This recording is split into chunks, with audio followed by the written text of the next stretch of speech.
નડિયાદ ખાતે રાજ્યકક્ષાના સ્વાતંત્ર્ય પર્વની ભવ્ય ઉજવણી. મુખ્યપ્રધાને ધ્વજવંદન કર્યું. 1947ની આઝાદી પછી નડિયાદ સાક્ષર નગરીમાં બીજી વખત ગુજરાત સીએમ દ્વારા ધ્વજવંદન. ખેડા જિલ્લાના મુખ્ય મથક નડિયાદ ખાતે 78મા સ્વાતંત્ર્ય પર્વની રાજ્યકક્ષાની ભવ્ય ઉજવણી થઈ હતી. મુખ્યપ્રધાન ભૂપેન્દ્ર પટેલે નડિયાદ એસઆરપી ગ્રાઉન્ડ ખાતે ત્રિરંગો લહેરાવ્યો હતો. ધ્વજવંદન કરી મુખ્યપ્રધાને 78મા સ્વાતંત્ર્ય પર્વની સૌને શુભેચ્છા પાઠવી હતી.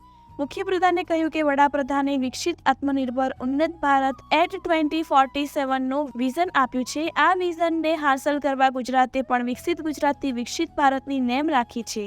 પરેડની સલામી ધ્વજવંદન બાદ મુખ્યપ્રધાને રંગારંગ સાંસ્કૃતિક કાર્યક્રમ નિહાળ્યો હતો. રિપોર્ટર મુકેશ ચુનારા, જીપીએમસી ન્યૂઝ 24/7 લાઈવ, ખેડા.